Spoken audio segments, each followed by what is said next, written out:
రాజన్న సిరిసిల్ల జిల్లా వేములవాడ మున్సిపల్ పరిధిలోని అన్ని వార్డ్ ప్రజలకు స్వచ్ఛమైన నీరు అందించాలనే లక్ష్యంతో అమృత్ 2.0లో భాగంగా బాల్నగర్లో 14 కోట్ల పనులకు శ్రీకారం చుట్టారు. ఈ కార్యక్రమంలో ప్రభుత్వ వీప్ ఆది Srinivas, collector Sandeep Kumar zoo, municipal chairman Madhavi Raju, ఇతర కౌన్సిలర్ల చేతుల మీదుగా భూమి పూజ నిర్వహించారు. ఆదిలాబాద్ జిల్లా ఉట్నూరు మండల కేంద్రంలోని ఎమ్మెల్యే వెడ్మా బొచ్చు ఇంటి ముందు సిఐటియు ఆధ్వర్యంలో అంగన్వాడీలు ధర్నా నిర్వహించారు. అనంతరం ఎమ్మెల్యే ఏపీకి వినతి పత్రం ఇచ్చారు. జీవో నెంబర్ 10 రద్దు చేసి అంగన్వాడీలకు రిటైర్మెంట్ బెనిఫిట్ 2 లక్షలు, హెల్పర్కు ₹1,00,000 ఇవ్వాలని డిమాండ్ చేశారు. మేడ్చల్ జిల్లా బోర్డుప్పల్లో కిరణ్ ఇంటర్నేషనల్ స్కూల్లో డాన్స్ మాస్టర్ 1వ తరగతి చదువుతున్న విద్యార్థిని పట్ల అసభ్యంగా ప్రవర్తించాడు. ఈ విషయం విద్యార్థిని తల్లిదండ్రులకు చెప్పడంతో డాన్స్ మాస్టర్కు దేహశుద్ధి చేశారు. అనంతరం పోలీసులకు ఫిర్యాదు ఇవ్వడంతో డాన్స్ మాస్టర్ను, స్కూల్ ప్రిన్సిపల్ను పోలీసులు అదుపులోకి తీసుకుని విచారిస్తున్నారు. కృష్ణా జిల్లా మచిలీపట్నం సర్వజన ప్రభుత్వాసుపత్రిలో మగ శిశువు అపహరణ కేసులో నిందితురాల్ని అరెస్ట్ చేసి రిమాండ్కు తరలించినట్లు ఎస్పీ అద్నాన్ నయీం అస్మీ తెలిపారు. అనంతరం పోలీసులకు రివార్డులు ఇచ్చారు. నిన్న ప్రభుత్వాసుపత్రిలో 4 రోజుల మగ శిశువు అపహరణ తీవ్ర కలకలం రేపింది. నిందితురాలు ఇంగ్లీష్ పాలెంకు చెందిన తమ్మిశెట్టి లక్ష్మిగా గుర్తించి అరెస్ట్ చేశామని ఎస్పీ అన్నారు. ఇదే కేసులో ఆసుపత్రి సిబ్బందిపై ఇప్పటికే వేటు పడింది. యాదాద్రి జిల్లా యాదగిరిగుట్టలోని నరసింహస్వామి ఆలయంలో సామూహిక గిరి ప్రదక్షిణ నిర్వహించారు. కార్యక్రమంలో ప్రభుత్వ వీప్ బిర్లా ఐలయ్య, ఆలయ ఈవో భాస్కర్ రావు, చైర్మన్ నరసింహారావు మూర్తి పెద్ద సంఖ్యలో పాల్గొన్నారు. గిరి ప్రదక్షిణ అనంతరం స్వామివారిని దర్శించుకుని ప్రత్యేక పూజలు చేశారు.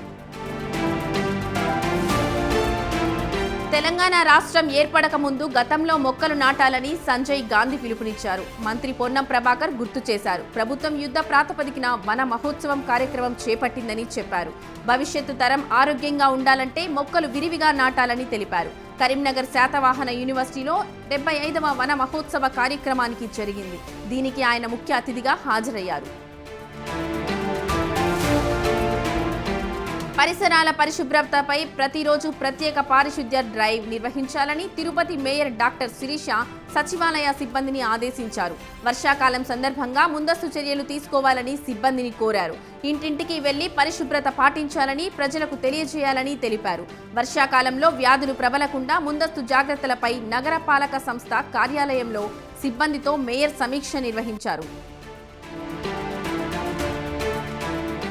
గత బీఆర్ఎస్ ప్రభుత్వంపై Bhagyanagar NGO mutual aided cooperative housing society అధ్యక్షుడు సత్యనారాయణ ఆగ్రహం వ్యక్తం చేశారు. ప్రభుత్వ ఉద్యోగులకు కేటాయించిన భూమిని బీఆర్ఎస్ ప్రభుత్వం స్వాధీనం చేసుకుని 4,000 మంది రిటైర్డ్ సర్వీస్ ఉద్యోగుల పొట్టకొట్టిందని ఆవేదన వ్యక్తం చేశారు.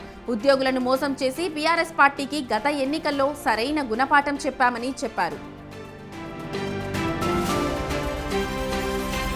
వికారాబాద్ జిల్లాలో పర్యాటకులు ఇబ్బందులను ఎదుర్కొన్నారు. ఎంజాయ్ చేద్దామని వెళ్తే వాహనాలు కోట్పల్లి ప్రాజెక్టు బ్యాక్ వాటర్ కాలువలో ఇరుక్కుపోయాయి.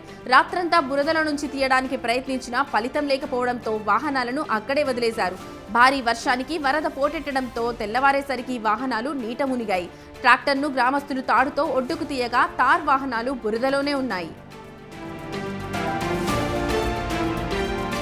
కామారెడ్డి జిల్లా తాడ్వాయి మండలంలోని గ్రామ పంచాయతీలే టార్గెట్గా దొంగలు రెచ్చిపోతున్నారు. కృష్ణా జివాడి గ్రామ పంచాయతీకి చెందిన బోర్ మోటార్లు, పైపులు, వాటర్ ట్యాంక్ను ఎత్తుకెళ్లారు.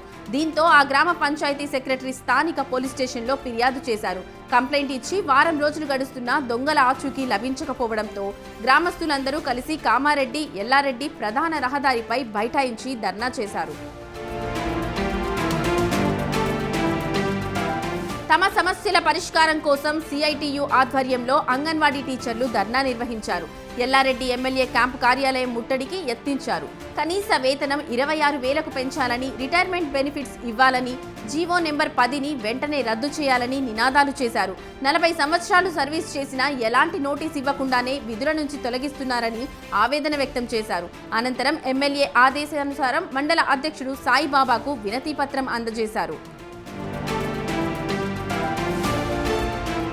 తమ నాణ్యమైన సమస్యలను వెంటనే పరిష్కరించాలంటూ వికారాబాద్ జిల్లా కేంద్రంలోని స్పీకర్ గడ్డం ప్రసాద్ కుమార్ నివాసం వద్ద అంగన్వాడీలు ధర్నా నిర్వహించారు. అంగన్వాడీ టీచర్లు ఆర్యాలకు రిటైర్మెంట్ బెనిఫిట్స్లను పాత జీవో ప్రకారం అమలు చేయాలని సిఐటియు జిల్లా అధ్యక్షుడు మైపాల్ డిమాండ్ చేశారు. ఈ నెల 12వ తేదీన జరిగిన ట్రాన్స్జెండర్ షీలా హత్య కేసును ఛేదించినట్లు సనత్ నగర్ డీసీపీ సురేష్ కుమార్ తెలిపారు. A1 Dudani Sagar Singh, A2 Onnapuram Praveen, A3 Karan Vishwajit, A4 బలింగ్ అభినవ్ అను అదుపులోకి తీసుకున్నారు. ఫోన్పై పాస్వర్డ్ రాంగ్ చెప్పడంతో విచక్షణారహితంగా కత్తితో కర్రలతో కొట్టి హత్య చేశారని వెల్లడించారు. A1 నిందితుడిపై బాల్నగర్ జోన్లో ఇప్పటికే 19 కేసులు ఉన్నట్లు డీసీపీ తెలిపారు. బీదర్ నుంచి హైదరాబాద్ కు నిషేధిత గుట్కా తరలిస్తున్న డీసీఎంను సంగారెడ్డి జిల్లా మున్సిపల్ పోలీసులు పట్టుకున్నారు.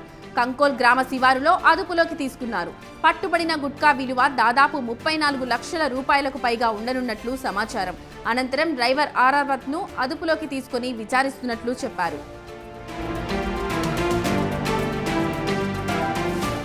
CPM party Jubilee Hills zone committee ఆధ్వర్యంలో నాయకులు కార్మిక్ నగర్ బస్టాప్ నుంచి SPR hills Ambedkar study circle వరకు బస్తీ బాటా కార్యక్రమం చేపట్టారు.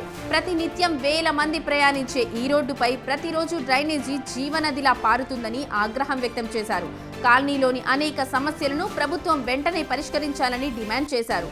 కార్యక్రమానికి ముఖ్య అతిథిగా నగర ప్రధాన కార్యదర్శి శ్రీనివాస్ రెడ్డి పాల్గొన్నారు.